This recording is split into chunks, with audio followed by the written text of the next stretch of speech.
There is a specific kind of silence that follows a realization. Not the silence of a quiet room, the silence of a quiet mind. Suddenly understanding something it should have seen a long time ago. I sat in my office on a Thursday morning, file open on the desk in front of me, coffee going cold to my left. And I read her name, and I read what she had done. And I sat there, completely still, for a very long time. Because the plan I had spent 14 months building, the revenge I had constructed brick by brick, decision by decision, had never been mine. I thought I married Nora Voss to destroy her. I didn't know she had already been waiting. Quietly, patiently, precisely, for someone exactly like me to try. If this is your first time here, this channel is where stories like this live. Not loud ones, not dramatic ones, the quiet kind. The ones where the real damage is done in silence. Subscribe if you're staying, and stay, because this one doesn't end the way you're expecting. My name is Marcus, 34 years old when this happened. I ran a private equity firm. Mid-sized, profitable, mine. I kept my circle small and my words fewer. People who worked with me used the word cold. I never argued with them. Cold meant focused. Cold meant no mistakes. I had one rule, in business and in every quiet corner of my life. If someone takes something from you, you take something back. Carefully, completely, without noise.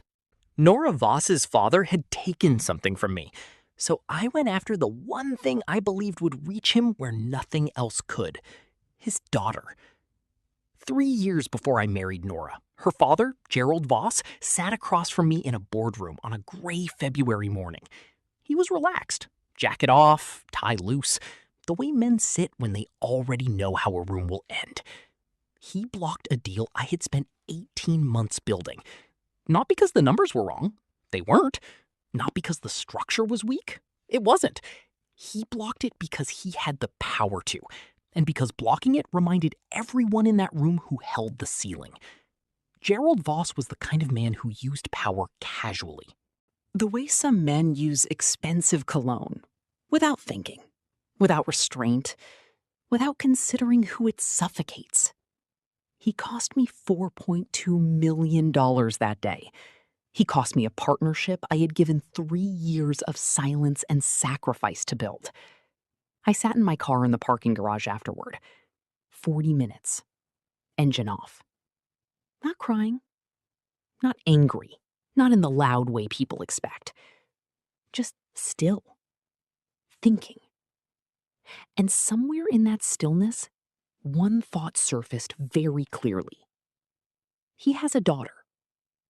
Not a plan, not even a threat, just a door I noticed and didn't open yet. I spent 6 months learning Gerald Voss before I learned anything about her. His business structure, his debts, the 3 investors he owed favors to, the 2 he had quietly betrayed. Then I found Nora. She was not what I expected. Daughters of powerful men usually carry it, that low hum of entitlement. The way they enter rooms, the way they speak, like the world is a stage that was built specifically for them. Nora wasn't like that. She read alone in coffee shops. She worked at a small architecture firm downtown. Modest projects, modest salary. She laughed at things that weren't trying to be funny. Nothing about her announced her father's name. I watched her for 2 weeks before I made contact. I told myself it was research. I told myself I was entirely in control. I believed both of those things completely. On a Wednesday afternoon, I introduced myself. I was measured, warm enough to disarm, careful enough to not reveal. She shook my hand, and she looked at me, not the way people usually look at someone they've just met, but the way someone looks at a sentence they've already finished reading. I didn't think about that look again for a long time. I should have thought about it immediately. 4 months later, I sat across from her at dinner and slid a document across the table. I told her exactly what I wanted: a contract marriage. 6 months. She would carry my name, attend events, play the role. In exchange, I would clear $800,000 in debt that had been placed in her name. Quietly, without her knowledge, by her father. She didn't gasp when I told her that. She didn't ask how I knew. She picked up the document, read every page, slowly, completely, set it down, and said, "I'll need to make 2 amendments." I respected that. She wasn't rattled. She wasn't grateful. She was negotiating. I agreed to both changes. I didn't read them carefully. That was the mistake I would spend months understanding. We married 11 days later. Courthouse. 2 witnesses. She wore gray. I wore dark. Gerald Voss found out within the hour after it was done. He called me, furious, voice climbing, words breaking apart. I let it go to voicemail. I sat in my car and listened to him unravel.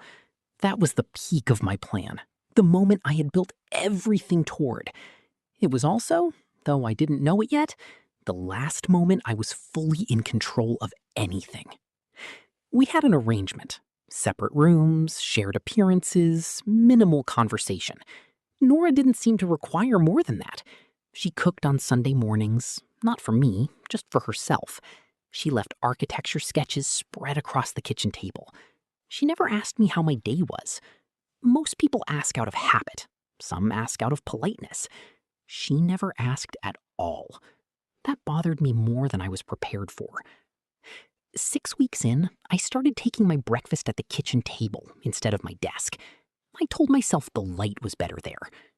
8 weeks in, I noticed she came home late on Thursdays.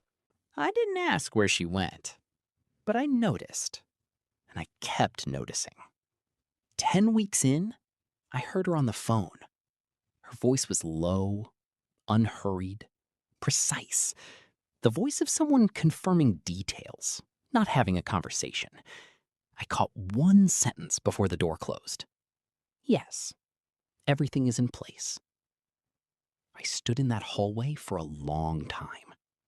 I hired someone to look into her, quietly, the way I did everything. What came back took me 3 full readings to absorb.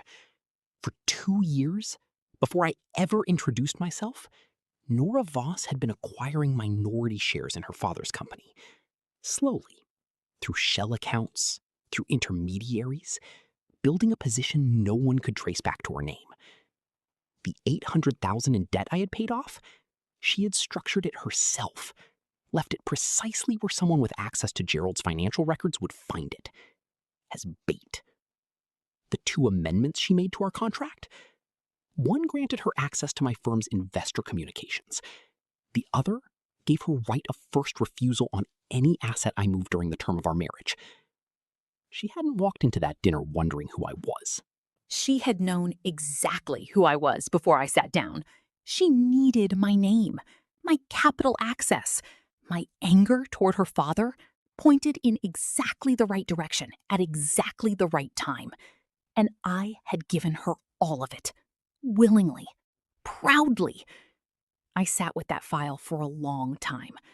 Not angry, not in the way I expected, just quiet. The way a room goes quiet when something large has already passed through it. 6 months after our wedding, Gerald Voss lost his company. Not to a competitor, not to the market, to his own daughter, who had spent 2 years building the mechanism and 4 months finding the man with enough anger to help her pull the lever. I was that man. I had handed her everything she needed, the access, the cover, the momentum, and called it my revenge. I don't know if I'm angry at her. Some nights I try to be. But here is the thing about Nora Voss. She never lied to me. She handed me a contract. She told me her terms. She made her amendments clearly, in writing, in plain language. I just didn't read carefully enough. And maybe that is the most painful part of this entire story. Not that I was used, but that I was given every opportunity to see it coming. And I was too confident in my own plan to look.